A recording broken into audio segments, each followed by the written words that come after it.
আপোনালোকৰ কাষ চাপিছিলোঁ তেওঁক প্ৰেছ ক্লাবৰ জৰিয়তে বৃহত্তৰ তেওঁকৰ ৰাইজক সাহিত্য সমালোচক এগৰাকী প্ৰখ্যাত অধ্যাপক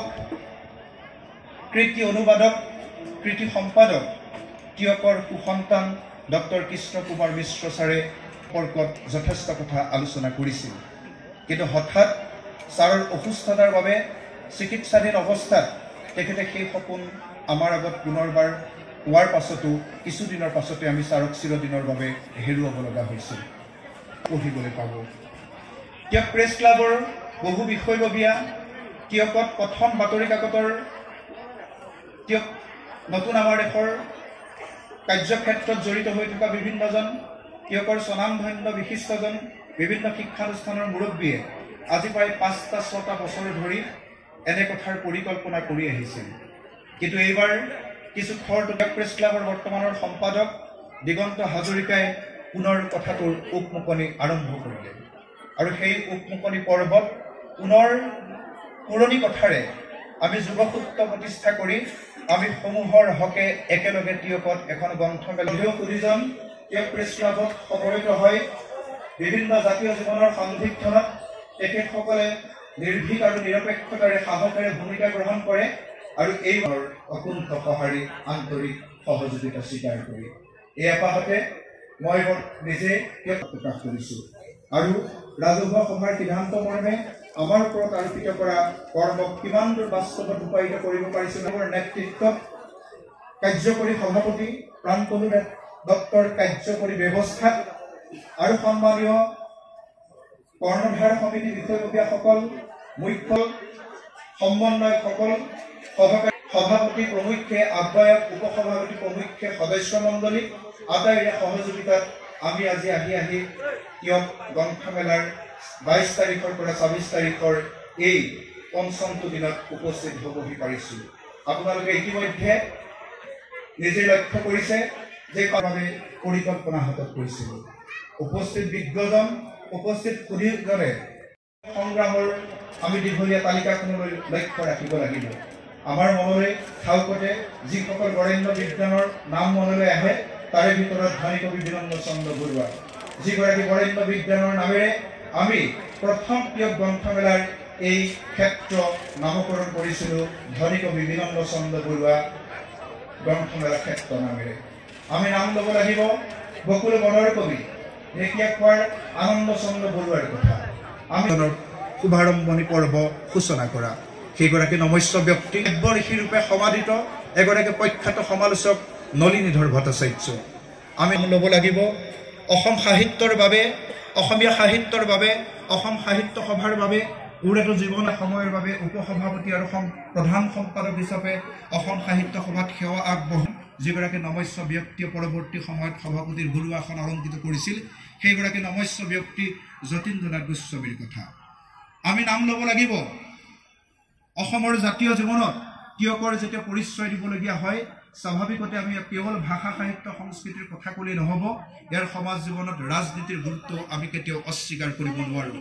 সেই ক্ষেত্ৰত সিংহ যুৱক ললিত চন্দ্ৰ ৰাজখোৱাৰ নাম আমি স্বাভাৱিকতে উচ্চাৰণ কৰিব লাগিব আমি উচ্চাৰণ কৰিব লাগিব শিক্ষা দুলাল চন্দ্ৰ খাউণ্ডৰ দৰে বিশিষ্ট শিক্ষাবিদ ৰাজনীতিকৰ কথা আমি পূৰ্বতে উল্লেখ কৰিছোঁ শিক্ষাৰ বান্ধোনেৰে কটকটীয়া কৰি আজিৰ প্ৰজন্মক সপোন দেখি বৰ্তমানক ভৱিষ্যতৰ বাবে ৰূপান্তৰৰ সাধনা কৰা লীলাৰাম বৰুৱাৰ কথা আমি নাম ল'ব লাগিব ভাষা সাহিত্যৰ কথা ক'লে পূৰ্বতে উল্লেখ কৰা স্বনামধন্য ডক্টৰ কৃষ্ণ কুমাৰ মিশ্ৰৰ কথা মোৰ ঠাউকঞ্চৰ পৰা স্মৰণ কৰিছোঁ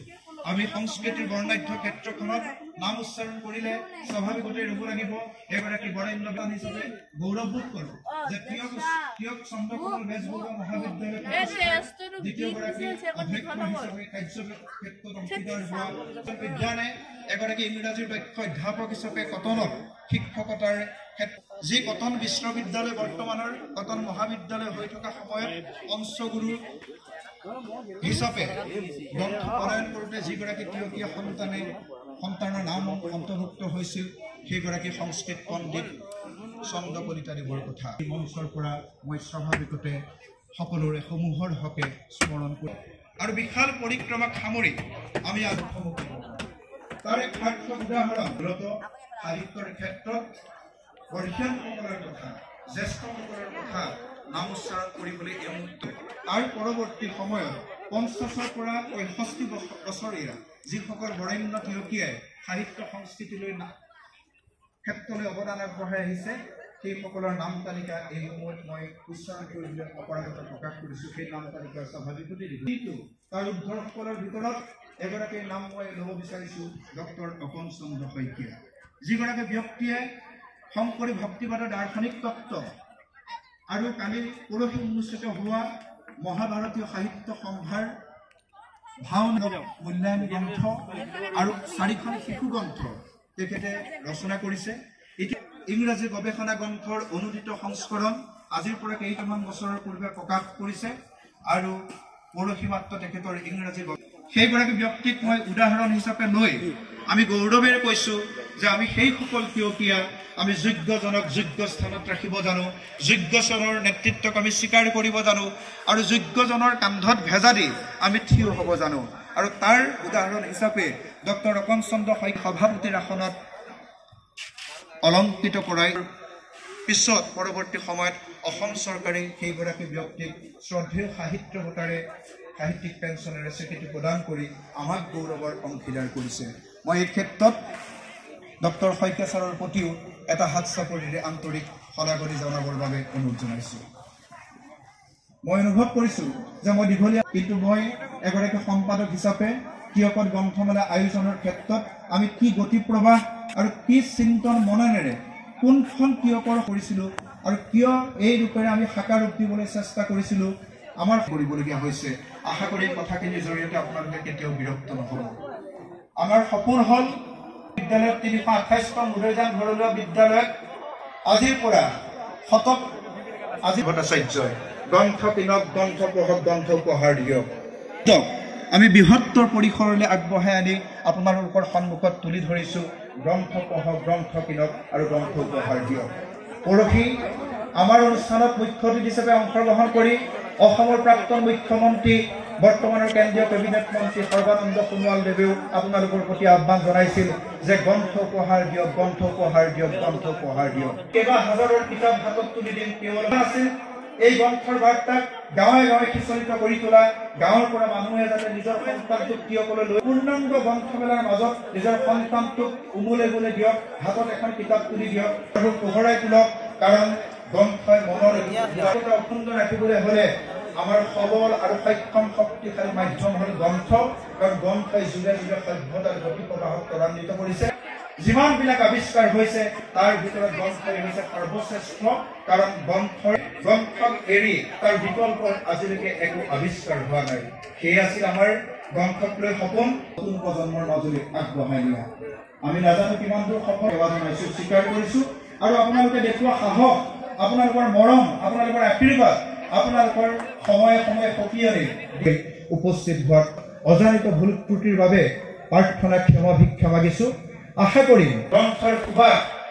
এই শব্দসমূহেৰে আমাৰ মনবোৰ পোহৰাই তুলিম, ঘৰবোৰ পোহৰাই তুলিম, কিয়কৰ ঐতিহ্য পৰম্পৰাক নতুন পুৰুষলৈ যুগে যুগে সম্প্ৰসাৰিত কৰিম। ধন্যবাদ জনাইছোঁ। জয়টো প্ৰথম কিয়ক গ্ৰন্থমেলা 2023। মই তেখেতৰ বক্তব্য দাঙি ধৰিবৰ বাবে অনুৰোধ জনাম। কিন্তু তাৰ প্ৰাক্তনত বিজ্ঞান প্ৰতিযোগিতা অনুষ্ঠিত হৈছিল উচ্চ শাখা আৰু নিম্ন শাখা দুটা শাখাত। মই প্ৰতিযোগিতা সমিতিৰ অনুৰোধ ক্ৰমে উচ্চ শাখাত প্ৰথম স্থান লাভ কৰিবলৈ সক্ষম হৈছে দিগ্বিজেতায়ে প্ৰাণ শইকীয়া, বিষয় মাটি। নিম্ন শাখাত প্ৰথম স্থান লাভ কৰিবলৈ সক্ষম হৈছে প্ৰথম সমিষ্ঠ বৰা, বিষয় সুষম আহাৰ। দ্বিতীয় প্ৰণৱজ্যোতি বৰা, বিষয় চৰ্দাৰ ডক্টৰ বিজয় কৃষ্ণ পাচনি ছাৰক তেখেতৰ বক্তব্য দাঙি ধৰিবৰ বাবে অনুৰোধ জনাইছোঁ।